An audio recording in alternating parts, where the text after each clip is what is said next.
IPL டீம்ஸ்ல இருக்கிறவங்க T20 ஸ்குவாட்ல இருக்காங்க. நம்ம போன வீடியோலாம் பார்த்தோம். மும்பை இந்தியன்ஸ் வீடியோ, சிஎஸ்கே வீடியோலாம் பார்த்தோம். கமெண்ட்ல ஒருத்தர் போட்டிருந்தாரு, ஆர்சிபியோட T20 ஸ்குவாடோட சொல்லுங்க எந்தெந்த பிளேஸ் இருக்கான்னு பார்ப்போம் அப்படி சொன்னாரு. ஆர்சிபி ஸ்குவாட பார்த்துருவோம். ஃபர்ஸ்ட் பிளேயரே பார்த்தீங்கன்னா டிம் டேவிட். சரியான ஒரு காட்டான் வந்தான்னு வச்சிங்களேன், அச்சு கீழ்ச்சி விட்டுருவான். அந்த அளவுக்கு பார்த்தீங்கன்னா இப்போ ஆடுனுக்குறான். இவனதான் பார்த்தீங்கன்னா சண்டை போட தான் விடணும். ஆனால் பேட்டை குத்தன்னு பார்த்தீங்கன்னா அந்த அடி அடிக்கிறான். இந்த ஐபிஎல்ல என்ன அடி அடிக்க போறான்னு தெரியல. T20 ஸ்குவாட்லயும் இருக்கான். அதுல என்ன அடி அடிக்க போறான்னு தெரியல, பார்ப்போம். அடுத்து ட்ரீக் சால்ட். இவனும் போலகிறோம் தான். ஓப்பனிங் வந்தானா அச்சு பறக்க விட்டுருவான். அந்த அளவுக்கு இவனும் ஒரு தரமான ஒரு ஓப்பனர் தான் இவரும். அப்புறம் யாருன்னு பார்த்தீங்கன்னா ஜேக்கப் டபி. இவரு மஜாவான பிளேயரு. 2 கோடிக்கு தூக்கிட்டாங்க. 2 கோடி கடிச்ச பார்த்தீங்கன்னா பெரிய ஸ்டீல் நான் சொல்லுவேன்.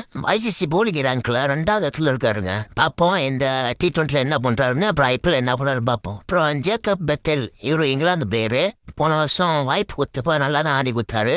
இவரும் பார்த்தீங்கன்னா T20 ஸ்குவாட்ல இருக்காரு. இதுக்கப்புறம் சிஎஸ்கே ஓல்டு பிளேயர். இவர் எதுக்கு சிஎஸ்கே விட்டாங்கன்னே தெரியல. தரமான போலரா இருக்காரு. இவர் போய் விட்டாங்க. ஆர்சிபியில போய் அந்த மாதிரி போடுறாப்புல 6 மேட்ச் வின் பண்றது காரணமே நான் அவர்தான் சொல்லுவேன். ஏன்னா அந்த அளவுக்கு சூப்பரான பிளேயர் T20 ஸ்குவாட்ல இருக்காரு. ஸ்ரீலங்கா ஸ்குவாட் இன்னும் வரல. துஷாரு ஒரு எடுத்துருவாங்க. ஏன்னா ஆர்சிபி நல்லா போட்டாப்புல எடுக்க வாய்ப்பு அதிகமா இருக்கு. அதுக்கப்புறம் பார்த்தீங்கன்னா அடுத்த வீடியோஸ் எல்லாமே ஐபிஎல் டீம்ல யாரு பெஸ்ட் போலிங் வச்சிருக்கான்னு 10வது 8வது 7வது 6வதுன்னு யாரு பெஸ்ட் போலிங் பார்த்துருவோம். அதுக்கெல்லாம் வீடியோ வரும் கம்மிங் சூன். சரி, போற போக்கில் லைக் போட்டு சப்ஸ்கிரைப் பண்ணிட்டு போங்க.